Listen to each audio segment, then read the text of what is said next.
All right, guys, welcome to lesson 8, the week before our nice little break here.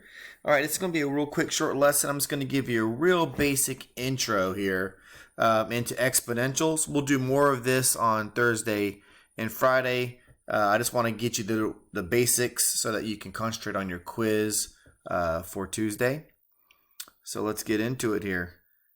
We are at this position. You'll notice there is no zoom. We're going to have a clear workspace on 20, so that could be a clear page for some other stuff. And that is because the Zoom lesson is going to be focusing on reviewing for the quiz. All right, in your vocab section, go ahead and pause and get this down. All right, so look, you guys all know that the input is the X, the output is the Y when it comes to our points and our equations. And when we have an exponential growth, this is where we are multiplying by a number bigger than 1. So I have an example over here to the side, and you can see that for X values of 2, there's a Y value of 1. The X of 3 gives you a Y of 5, X of 4 gives you a Y of 25. And what's happening is that Y value is multiplying by 5 each time. It's a multiplier of 5. And that's what we're going to focus on today, is finding the multipliers. All right, so can you determine if a set of data is exponential or linear? And so this basic equation is going to be developed more. We're going to be talking about this: y equals a times b to the x power. The x being up here in the exponent, this is what makes something an exponential function, is this x up here.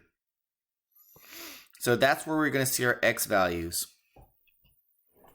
So on page 21, this is just like a little basic piece so you understand that the multiplier is what's going to have the x on it as an exponent. All right, now just to get a little table and just to see if we can't find our multipliers. Sometimes the multiplier is really easy to get. So I think most people can look at this and see what's happening is we are timesing by 3 each time. And so then if we do the next one, let me find my calculator here, to go from the next part for the y value, which is dealing with rabbits, I need to do 36 times 3. And this gives me 108.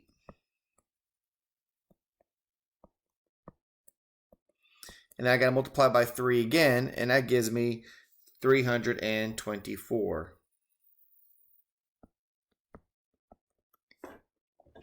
All right, now when I come over here to this part B, you're going to notice that it skips a spot. So I want to come back to this original problem. I want to show you something. Imagine that the 12 was skipped. So to go from 4 to this 36, there were 2 times 3's in there. So when it skipped, it actually was a times 9. And so I can actually, because it's multiplying by the same number, I can square root to get the individual multiplications. And that's what we're going to do here. So I need to find out what the multiplier is. What did I multiply 6 by to get 24? Now I think most of you know that that's 6 times 4 is 24. But if you don't know the multiplier, you can always go backwards and divide.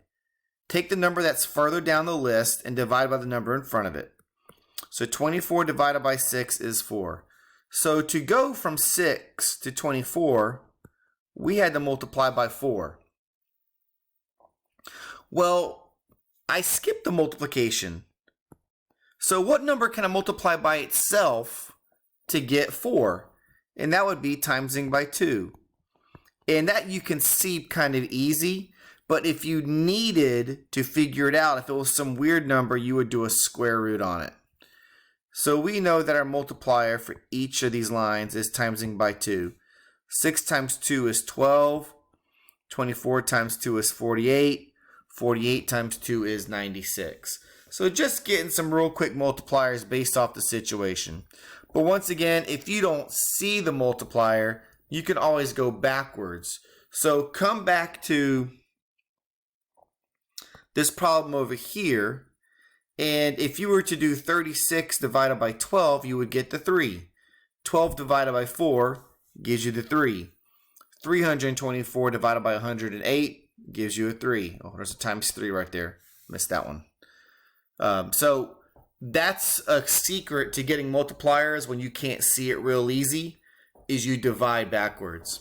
All right, look, I just want you to practice a little bit of multiplier piece on your, it's a little rabbit handout. It's just kind of something that you can just sort of read up. It's a lot more reading than it is work. The work is actually pretty light on it, so don't freak out when you see the assignment. And then make sure you do quiz number 3. And we are going to, that'll wrap up our systems. All right, guys, take care and be safe.